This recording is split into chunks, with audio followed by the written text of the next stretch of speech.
Assalamualaikum warahmatullahi wabarakatuh. Kembali lagi dengan kita di Mandaku Podcast. Tentunya yang menarik, menginspirasi dan memotivasi. Perkenalkan, nama saya Aska Faryarsyad sebagai host di sini. Kali ini kita kedatangan beberapa ketua dari organisasi di Mandua Konprogo. Untuk mengawalinya, kita akan melakukan perkenalan dulu. Dimulai dari Mbak yang pakai kursa kuning.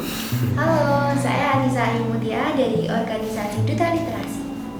Hai, saya Atia Diarispati dari organisasi OSIS. Hai, saya Nisrina Labibah dari organisasi Mandaku Islamic Youth atau MIY. Halo guys, perkenalkan nama aku Lina Lailatus Saadah dari organisasi MPK. Halo semuanya, nama saya Alifah Salsabe Duri Hatunfus, saya dari organisasi Adiwiyah. Halo, aku Diasmita Kumara Zarif dari organisasi TIKF. Nah, kita udah pengenalan nih. Jadi kita akan langsung ke pertanyaan-pertanyaannya. Untuk pertama, gimana sih Mbak Tia cara memimpin organisasi itu? Oke, jadi sebetulnya kalau dari diri aku sendiri ya, mimpin OSIS itu kita dengan sistem kekeluargaan. Semua masalah, kalau ada masalah itu kita selesaikan dengan demokrasi, dengan musyawarah, lalu diskusi. Setelah itu baru diselesaikan. Jadi ada analisisnya juga. Terus kalau jadi ketua itu, kalau dari aku pribadi jangan lupa peduli sama anggotanya, apapun itu. Jadi kita memahami mereka tuh dari awal, dari latarnya sampai nanti mereka masuk di organisasi itu sendiri. Kalau dari yang lain? Kalau dari aku sih lebih suka kayak apa ya? Nggak suka yang terlalu formal gitu.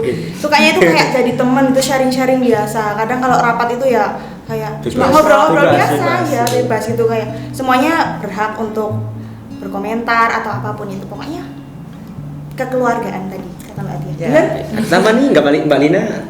Kalau dari aku ya, sebenarnya kayaknya organisasi lain juga iya sih. Kayaknya kalau di sini karena ketuanya mungkin perempuan, jadi tuh kayak mungkin teman-teman yang lain tuh jadi kayak cerita, jadi tempat curhat. Kalau mereka ada masalah, jadi kok pada saat rapat daripada diem semua itu kenapa? Mungkin ada masalah. Terus akhirnya dibicarain.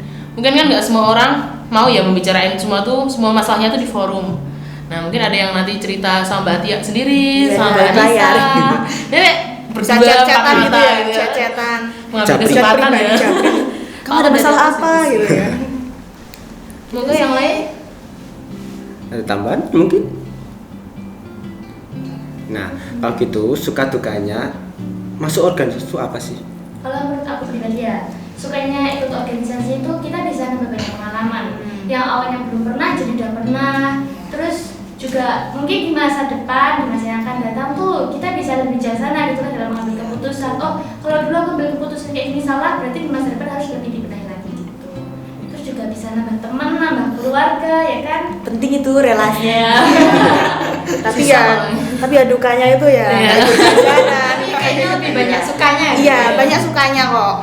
Lebih Kayaknya musikal. paling itu tadi nggak ikut pelajaran, terus apalagi Komunikasi nggak sama liburan, Kalau aku jarang dulu, liburan. kalau dulu aku waktu pandemi kan, jadi tuh sama teman sekelas sendiri tuh kayak nggak Nggak kenal kenal, gitu, kurang Kurang dekat sama organisasi nggak sih? Iya, malah kebanyakan teman-teman itu dari organisasi. Tanggapan kalian gimana sih? Kok di Mandua ini mayoritas pemimpin organisasinya itu kok wanita? Padahal di luar sana mayoritasnya itu laki-laki. Sebenarnya nggak masalah nggak sih mau wanita, Iya, mau laki-laki. Itu tergantung sama diri kita yang masing-masing gitu ya. Mungkin kalau dari Mandua kelompok itu sendiri, mungkin pada ngiranya kok cewek semua, cowoknya pada kemana gitu. Tapi sebenarnya cowoknya tuh banyak. Tapi pada ikut organisasi dari luar, terus akhirnya mungkin kemarin juga kita merasa kita udah ditunjuk pemilihan, akhirnya kita udah kita yang menjadi ketua. Kalau kitanya mampu, kitanya bisa, kenapa nggak dicoba gitu? Kan amanah itu. Kalau ada yang ngomong kalau misalnya amanah itu nggak akan salah pilih bunda. Aku sih setuju juga sama apa yang disampaikan sama Mbak Lina sama Mbak Atia. Jadi kalau kita sebagai perempuan itu juga punya hak untuk menjadi seorang pemimpin. Jadi enggak harus Semua laki-laki. nggak harus mayoritas, maksudnya enggak semuanya harus laki-laki.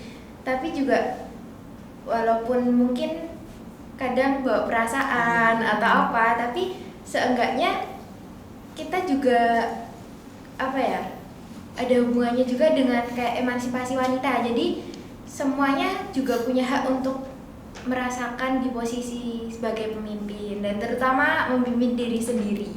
Kalau baperan itu sebetulnya jadi PR sih buat ketua organisasi yang perempuan Bener ya. banget sih. Terutama Soalnya kalau cewek nggak baperan itu susah banget ya. Apalagi semuanya cewek semua. ya semua feeling soalnya kalau perempuan itu feel-nya mainnya. Iya, Gitu, Pak. terus itu jangan pernah anggap remeh perempuan. Jadi kan kalau perempuan itu bisa juga mengambil keputusan yang bijak. Seperti itu. Kalau biasanya perempuan tuh nggak bisa apa-apa, perempuan tuh kayak gini, Cuma di rumah Iya. gitu. Bahkan kan kita Anggapan enggak kayak ya. gitu salah ya. Itu salah. kayak Ratu Bilqis juga contohnya kan meskipun wanita tapi bisa menjadi seorang pemimpin. Iya betul sekali. Terus kalau di Islam itu ada namanya Razia Sultan. Razia Sultan itu pemimpin perempuan yang ada di India. Dia pemimpin pertama di India. Salah, dia pemimpin Oh. pertama perempuan dalam Islam. Nah, Banyak relasi ya Mbak Tia ya. Baru tahu ini aku. Jadi nambah literasi. Iya, literasi. Tambah pengetahuan juga. ya Ada tambahan mungkin? Yang lain? udah sih dari kita itu sih aja. pendapat. Ya, itu pendapat kita. Nah, untuk mengakhiri podcast hari ini, kalian ada kata-kata nggak sih untuk disampaikan? Kalau mulai dari aku ya, berbeda menjadi beda karena hidup itu tidak selalu sama. Oke, kalau dari kita para anggota Adiwiyata itu pasti ada yang namanya semangat buat baper, bawa perubahan ke Semangat kok baper itu. Oh, perasaan. Baper ya Allah di sana. ya. Ditunggu lanjutannya. Oh iya. Tadi kan diem dulu aja. Lanjut. Harus Itu lanjutan. aja sih sebenarnya. Oh ya. Oke, kalau dari aku, makin sulit sebuah perjalanan, itu makin indah sebuah kemenangannya gitu. Iya, kalau dari aku sih kerjakanlah segala sesuatu itu dengan ikhlas. Insya Allah hasilnya akan baik kalau kita itu ikhlas dan legowo. Nah, Islam sekali. Seperti Selain namanya. Kalau dari OSIS itu punya slogan yang mirip sama Adiwiyata. Kalau punya OSIS itu kurangi baperan, perbanyak untuk berperan. Kalau dari duta literasi, berbanyak literasi bangkitkan negeri. Mantap sih motivasinya. Semoga memotivasi kalian Ya, semua. dan jangan lupa daftar di MIY. Jangan lupa daftar MBK juga tadi udah selesai. iklan. Ya iklan dulu nggak? Iklan ini. kecepatan itu. Nah, sudah selesai nih. Kok cepet banget ya di sini? Iya ya. Kayaknya. Gak kerasa ya. Nah, untuk kakak, terima kasih sudah sharing-sharing dan juga menginspirasi untuk kita. Kita juga terima kasih. Terima kasih udah diundang di sini. Ya. Ngobrol sama kamu ya. Jangan itu ya. Jangan kapok. Iya, jangan kapok. Untuk penonton, jangan lupa like, komen, dan subscribe. Wassalamualaikum warahmatullahi wabarakatuh. See you.